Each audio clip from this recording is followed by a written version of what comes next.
আপনাদেরকে একটা ভিডিও দেখাচ্ছি, ভিডিওটা দেখো এবং কথাগুলো শোনো। কথাগুলো ঠিক বললো কি না এবং ভিডিওটা ভালো হলে লাইক অ্যান্ড শেয়ার করে দিও। এই ভিডিওটা একবার দেখুন। দেখো, একটা শিবকে পাওয়ার জন্য আমরা দুটো পার্বতী চটি ছাড়া পুজো দিয়ে আসলাম মন্দির থেকে। এইটা যদি পার্বতী হয় তাহলে এই বছর মহালয়া আমি মহিষাসুরের তরফ থেকে।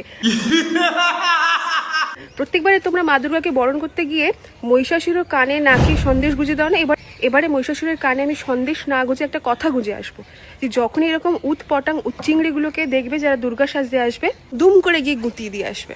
আর এটা নাকি শিব এরকম ক্যারেক্টারলেস নয় যে অন্যর ভেগে আসা বউকে ঘরে তুলে রাখে। তার চয়েস এবং তার ক্যারেক্টার যথেষ্ট উন্নত। ইনি শিব নন, ইনি হচ্ছেন সব। এরপরে আসছে আরও বাড়াবাড়ি ব্যাপার, সেটা হচ্ছে এটা যদি গোপাল হয় তাহলে যশোদা আমার হাতে আমি ছাড়ি নয় চেলা কাট দেব। এইরকম গোপালকে নেপালে পাঠিয়ে দাও, কারণ ভারতবাসীর এইরকম গোপালকে অ্যাটলিস্ট চায় না।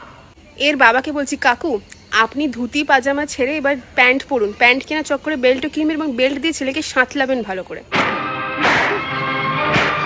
কারণ এর চক্করে আমার আলু সিদ্ধ খাওয়া বন্ধ গেছে। কারণ আমি আর প্রেশার কুকারের দিকে আর তাকাতে পারছি না, প্রেশার কুকার থেকে মাখন খাওয়ার দৃশ্যটা আমার চোখের উপর থেকে আর যাচ্ছে না। ভিডিওটি ভালো লাগলে সবার সাথে শেয়ার করবেন, যাতে এরকম উচ্চিংড়ের হাত থেকে আমাদের সমাজটাকে আমরা বাঁচাতে পারি। যার আগে আমরা প্রেম সে হরে কৃষ্ণ বলুন।